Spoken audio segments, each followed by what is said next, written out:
Good morning, everybody. It's time for another dog training video. I had the day off. It's almost the new year and thought it'd be a perfect time to go take Rocky out and get on some training. Really enjoy this advanced training, guys. I'm pretty far past what I'm going to show you guys today. I'm actually quite a ways past. I'm going to show you guys force to pile. That actually went a lot easier than I thought it would.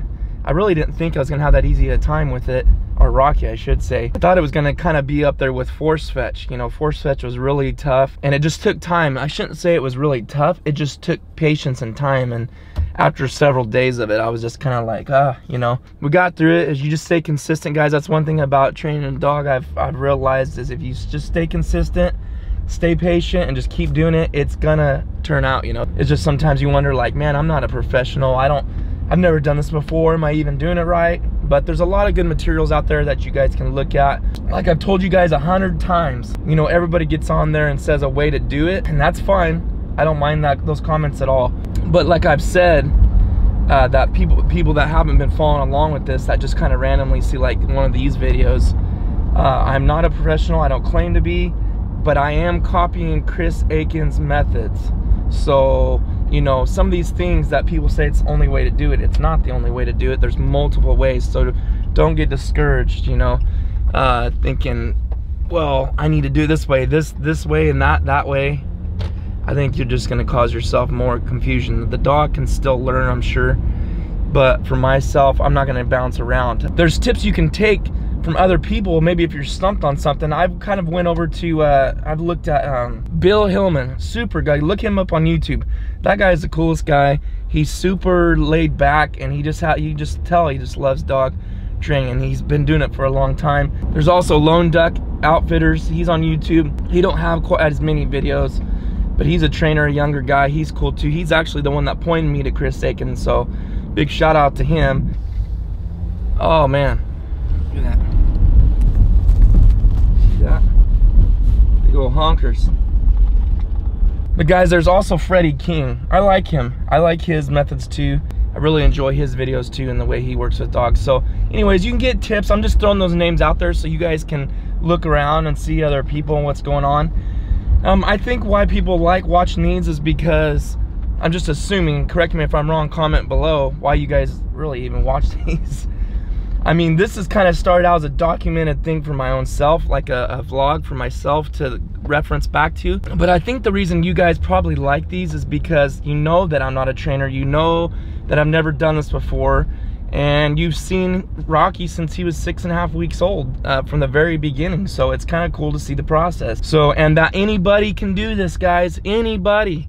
And on top of that, you don't need all the time in the world. Anyways, I need help today videoing, so I'm stopping by Travis's house. He doesn't even know I'm coming because he never answers his phone.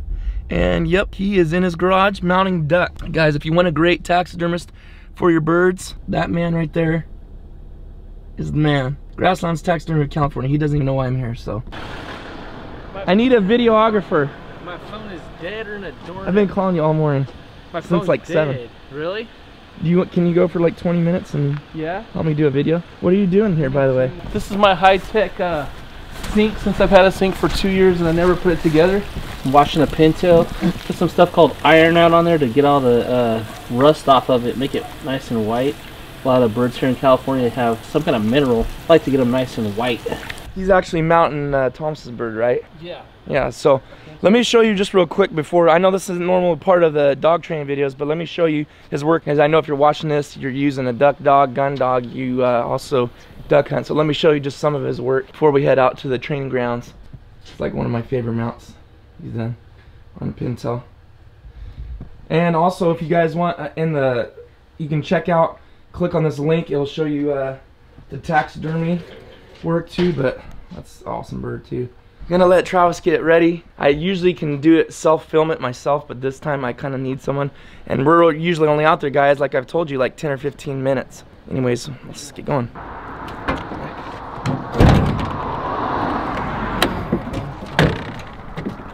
Let's go. I'll put the e-collar on. We're gonna do force to pile. And like I was telling you guys, you wanna make sure that you have this very snug on their neck. They need to feel this because we're gonna bump them with the e-collar like a whole shot, kind of like they're gonna be sitting they're gonna know they're gonna go, and then I'm gonna bump it and then say back. Just that helps a little bit too. You can kind of count and know that you got the same spot every time. I put mine like a 13. And you've got to make sure that they feel that, because you're gonna turn it on a low setting anyways. All right guys, so I got my bag of bumpers. I got a lot of bumpers in here. Like I said, you really can't have too many. I thought you could, but I'm gonna put them in the spot that I always put them, and I'm gonna put like 8 to 10. I mix in a couple orange bumpers. If you didn't know this, they can't really see them, so that's what you'll start using, those orange bumpers later for blind stuff. But I'm gonna throw a couple now just to get them used to it. Try to throw something up on the screen right now for you guys. Imagine this as being like a baseball field, a diamond. So you got home plate, first base, second base, third base, and then you got the pitcher's mound. This right here is gonna be considered second base, okay? But anyways, I'm gonna just throw them out. They're like 8 or 9, whatever. This is gonna be forced to pile, guys. And the goal is we're gonna start here really close, just a few feet away. He's gonna sit right by me, and I'm gonna hit him. At the same time I hit him, I'm gonna say back. And it's gonna cause him to go to this, and it's gonna cause him to have that speed to go when I say to go, whether he feels like it or not. And then every time that he goes and gets it, brings it back, I'm gonna take a couple steps back. We're gonna go faster today. He has already been doing this for a while, and he already knows what to do. I don't even have to start out close. We just basically start back at 100 yards. But just for teaching purposes or showing purposes. Here, come on, let's go.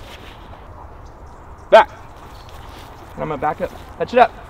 Good boy. Here. And I took a couple steps back here. Heel. Sit. Leave. If he gets offset a little bit, scoot forward and call him to heel. Heel. Sit. Okay. Sit. Back. Okay. As he's going to get it, backing up. Come on. Good boy. Here. Good dog. Here. Heel. Sit. Good boy. This is all you're doing, and you're bumping him as he goes. Back. Backing up.